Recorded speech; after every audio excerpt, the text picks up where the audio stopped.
Hello guys. അപ്പോൾ ഇവിടെ ഭയങ്കര പാട്ടും മേളവും കൊട്ടും ഒക്കെ കേൾക്കുന്നുണ്ട്. ഞാൻ പുറത്തേക്ക് ചെയ്തേട്ടോ, എന്താ നടക്കുന്നതെന്ന് അറിയില്ലല്ലോ. ഓ, ഇവിടെ പാർട്ടി നടക്കുന്നു ഗൈസ്. ഇല്ലുമിനാട്ടിയൊക്കെ ഇട്ടേക്കുന്നു. കപ്പത്തോടി കൂടെ പോവാം. കുരുട്ട് ബുദ്ധി അപ്പുറത്തെ സൈഡിൽ ചെന്ന് നോക്കാം. ഇവിടെ കൂടെ പോകുന്നത് കേട്ടാ കാര്യങ്ങൾ പോവുക.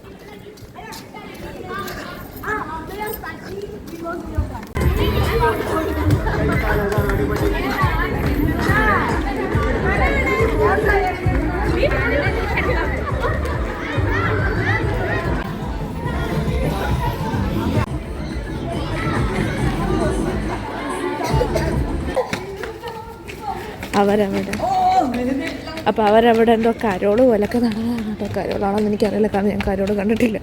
ഇതാദ്യമായിട്ട് ഞാൻ കരോള് കാണുന്നത്. അവരിങ്ങനെ പാടി ഓരോ പാട്ടുപെട്ടിട്ട് അവിടെ. പക്ഷേ സാന്റാക്ലോസ് ഇല്ല. അവർ ഈ പാട്ടുപെട്ടിയുണ്ടല്ലോ, അതിങ്ങനെ ആട്ടിക്കൊണ്ട് പോവുക. എന്നെ കണ്ടോ, കോട്ട് എടുത്തോണ്ട് വന്നിട്ട് ഇടാതെ തണുപ്പും കൊണ്ടുകൊണ്ടിരിക്കുന്നൊരു സുഖം. കൈയൊക്കെ തണുത്ത് വിറയ്ക്കുന്നു. ഞാനാണെങ്കിലോ അമ്മയോട് ചോദിച്ചു, അമ്മയ്ക്ക് വീഡിയോ കാണിച്ചിട്ട് ചോദിച്ചു ഇതാണോ കരോളെന്ന്. പറഞ്ഞാൽ അതാ കരോളെന്ന്.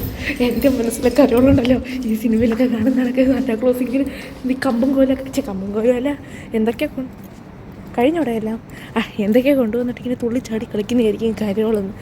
ഈ പാർട്ടിയാണ് കരോളെന്ന് അറിഞ്ഞില്ല. സാധാരണ ഇന്നാണോ കരോള് വരുന്നത്? എനിക്കറിയില്ല, ഒന്നും എനിക്കറിയില്ല. ഇതൊക്കെ അറിയാതെ പൊട്ടിയെപ്പോലെ നിൽക്കുമ്പോൾ തോന്നും നാട്ടിൽ ജനിച്ചാൽ മതിയിരുന്നു.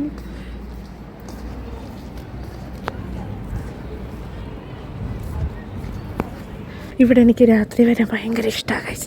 എനിക്ക് ഇരുട്ട്, അന്ധകാരം, സൈലൻസ്, അങ്ങനത്തെ ഒരുമാതിരി ഡാർക്ക് അറ്റ്മോസ്ഫിയർ ഭയങ്കര ഇഷ്ടം. എനിക്ക് ഈ വെട്ടം വിളിച്ചെത്തിരിക്കുന്നത് ഒട്ടും ഇഷ്ടമല്ല. I don't know why I'm like that, but I don't like.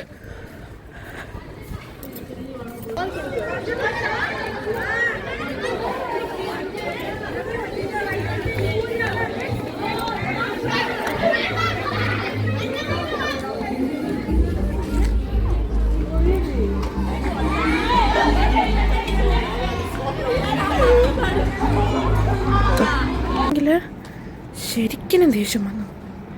എന്താണെന്ന് വെച്ചാൽ ഞാനവിടെ സി ബ്ലോക്ക് അപ്പുറത്തെ സൈഡിൽ, അപ്പോൾ ഈ സൈഡിൻ്റെ അപ്പുറത്തെ സൈഡ് 2 ബിൽഡിങ് കഴിഞ്ഞിട്ട് ഈ ബിൽഡിങ് അപ്പുറത്തെ ബിൽഡിങ് കഴിഞ്ഞിട്ടുള്ള ഏരിയയിൽ ഞാൻ നിൽക്കുക. അവിടെ നിന്നിട്ട് എൻ്റെ കൂടെ അമ്പാടിയുണ്ട്. ഞാൻ പറഞ്ഞ്, അവൻ പറയാ അവന് ഫ്ലാറ്റ് നമ്പർ അറിയാമെന്ന് പറഞ്ഞിട്ട് ഞാൻ നിൽക്കാൻ പറഞ്ഞിട്ട് നിൽക്കാതെ ഓടി. പിന്നെ അവനെ തിരക്കി ഓടി. പിന്നെ അവനെ കണ്ട് വണ്ടികളും ഉണ്ട്. എനിവേസ്, കരോള് കഴിഞ്ഞു. എന്നെ കാണുന്നില്ലെന്ന് എനിക്കറിയാം.